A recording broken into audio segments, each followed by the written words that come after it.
friends, my name is Eirda, and as a dashing pirate Kate would say, I have a tale to tell.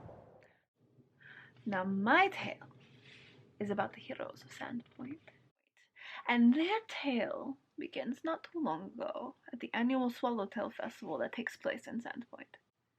Now this year's festival was particularly significant because the dedication of the new cathedral was taking place. This cathedral was built to replace the old one that had burned down and tragically taken the lives of Father Tobin and his adopted daughter Nualia. Or so the people were led to believe. Now, our heroes had come to Sandpoint for their own reasons. And they happened to be among these people celebrating in town that day, preparing for the ceremony for the dedication. And these heroes were Wraithy, the half-elf paladin, Ixen, the human alchemist, Cade, the human swashbuckler, Priwen, the gnome druid, and Tierno, the gnome rogue. Thankfully, they were there, because in the moments before the ceremony was to begin, a massive goblin attack broke out. Now, this was very unusual, but the goblins were terrorizing the citizens of Sandpoint. They were biting and scratching. But these heroes, they came together, and they fought them off, and they saved everyone. And particularly a man named Alden Foxglove, who plays a fairly important role a couple of times in these hero story. Now, because of the rescue that the heroes had done, the citizens of Sandpoint were so thankful, and they developed new bonds with people like the Sheriff Hemlock and Ameko, the owner of the Rusty Dragon. But as I've mentioned, Alden Foxglove, now he invited the heroes on a hunt with him, a boar hunt, if I remember correctly. Now, they had gone on this boar hunt, and Ixen and Tierno had gotten separated from the group, and found themselves in the cave of a very ill-tempered bear.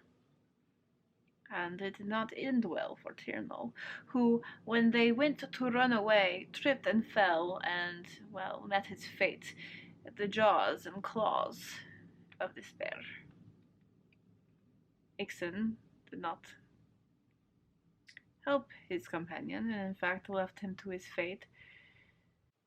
But heroes mourned, and they actually found a new companion in a elf shadow dancer called Tobin.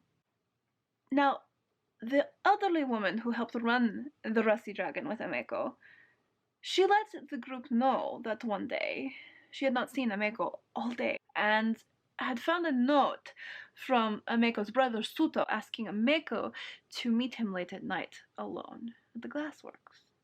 And so she was concerned and asked the heroes to look into it, and they agreed and proceeded on to the glassworks. Now when they arrived, they found more goblins that they had to fight, and they ended up killing Suto and rescuing Ameko. And they found Suto's journal entries, or at least some of them, and spoke of this goblin attack which had been planned and organized, which was unusual for goblins. There's mentions of Lamash too, and this creature called Malfeshnikor, a place called Thistletop, and Nualia being alive, trying to change her body into that of a demon. They had rescued Ameko, and they decided to continue on searching the glassworks. But the tension was mounting amongst the group, and something dark was growing in Wraithy. And this tension and darkness led to her downfall, which led to the death of Tobin at her hands. Now, Priwen had a choice to make. She believed that there was some good left in Wraithy and decided to go after her and try to help her. Now, Priwen actually left a rope behind so that Cade and Ixen could get out of the pit that they had fallen into. And that is where myself and Solomon came in. Now, we had been observing these heroes, seeing what we could learn of them, and we were curious, you see. And we decided we would try to help them. to see them through whatever they were needing to do. And with them, we continued searching the glassworks and found some strange things. There was a red room with floating objects, and we took things that we needed, and then we fought some strange demon creatures, and we realized that really we needed to go to Thistletop and see what was going on there. So we left the glassworks and let the Mako know what had happened, and we told her that we would continue on to Thistletop to try to stop Noalia's plans. Now, on our way to Thistletop, we found ourselves having to trek through thick bramble and thistle, and squeeze through paths that horses could not ride through. And after we managed to get through there, to fight a small group of goblins, and I charmed one, and he guided us to Thistletop. And we found ourselves on the edge of a cliff between this.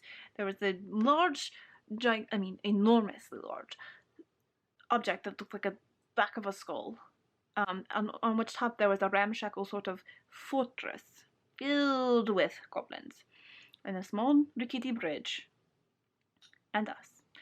And this little goblin that we had charmed actually helped us across safely. And we managed to get into the fortress through lots of convincing and fought these goblins and defeated them, thankfully. There was a bit of pickle collecting that happened. Some baby goblins were rescued in there. We fought a bugbear, which was kind of difficult, but not too bad. Well, the game was off playing with baby goblins.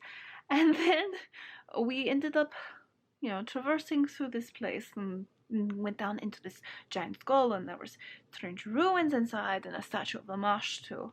And eventually we found some strange Thessalonian symbols and found ourselves face to face with Noalia, who happened to also be one of my missing sisters. So it was a painful fight. But we defeated Noalia, and we continued traversing. We met up with the Githyanki, who sucked the lives out of the baby goblins, which made Kate very sad. And we continued further and found ourselves face to face with this giant, stinking cat beast, Malfeshnakor, which almost led to the death of Solomon. But he had the upper hand.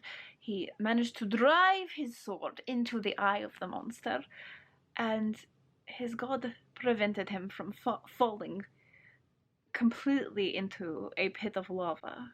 And once we had finished there, we decided it was time to possibly continue on. And so we went back to town, me with a new horse, which was nice, and Kate with another baby goblin that he had found amongst Noalia's chambers. And we let Mako know that we had defeated Noalia and that we had hoped things would be better. And it was calm for a few days. And then the sheriff came. Now, Sheriff Hemlock had come to tell us of some murders that had taken place over the past 2 nights. It had been 3 victims, all men, on the first, and then the next night a man and a woman had been killed.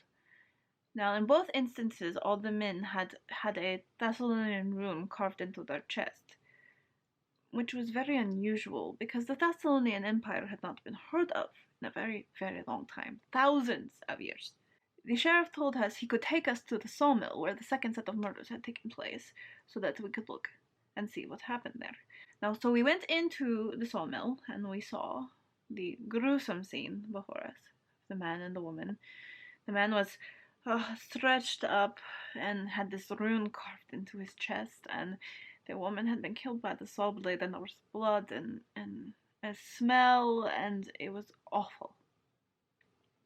And then the footprints, we found a strange, odd pattern to the walking of one of the people that had stepped through the blood. They looked like they had a limp or something. So we took that information and the strange things, and then we asked if we could speak to the person who had found the victims. And we met with this man who also happened to work at the sawmill, and he knew of the relationship that the man and the woman who were killed had, and he actually frequently facilitated their meetings in the mill, and let them to their privacy. And he found them. He did not see what had happened, but he found them, and he immediately told the sheriff what he had found. And we also spoke to the girl's father, who believed Solomon actually was the killer because of something that had happened with his other daughter and Solomon in the past.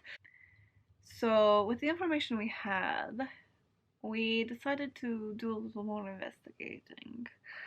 We spoke to a man called Brother Quinn, who owns a bookshop, and learned a little bit more about the Thessalonians. Not much, because not much could be known in this day and age. Not much is known about them at all.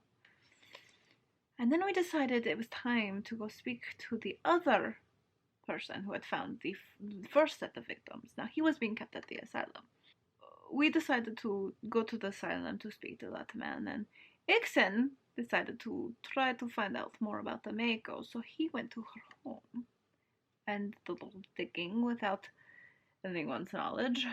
But he met up with us at the asylum. Now, before he arrived there, we encountered this fellow that was being kept there, and we spoke to him and learned that we needed Ixen with us, so I glamored myself into him, and he told us a very strange message, and we had been finding these strange letters all addressed to Ixen in the meantime.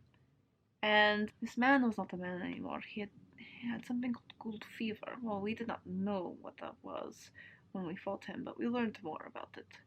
And the owner of the asylum did not let anybody know a timely fashion, so the man had been completely afflicted. It was very tragic. Well, we left the asylum with the new information we had about going to the Misgivings, which we knew was the home of Alban Foxglove.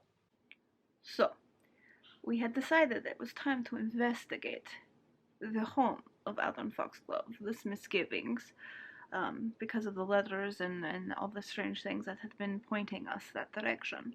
So on our way there, we had found a horribly mangled dog, and this home that all the inhabitants had been tragically killed, and of course there were more ghouls that we had to fight in both the house and the barn, and it was a difficult fight, and a lot of us barely made it out, but we succeeded and continued on.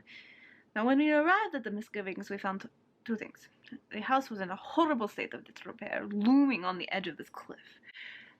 And the other was the burned out ruins that had been the servants' quarters. We inspected that first, and there were some strange ethereal ghost type things that had been seen there, and we continued searching about the house, and we went inside, and I was getting a very strong, unpleasant feeling, and I really, really felt the need that it would be wisest for us to leave. And Kate was terrified, so he and I tried to convince the others to leave. They did not want to. And when we tried to leave, we were swarmed by this giant flock of ravens. And so the house was not letting us go. So we began our search, room to room through this house, and there was all sorts of strange things, and sounds, and creaks, and doors slamming, and strange visions, things in our heads. And the terror was powerful, and now we find ourselves in a darker place, past the house itself, into a strange, rough cavern-type stone place. There had been all these strange stained glass-type windows in several rooms of the house, and in this last place that we found, there are more of them. And that's where we are now.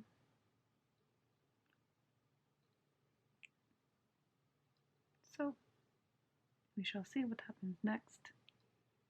We have a fight ahead of us. So that is where we leave the story of the heroes of Sandpoint.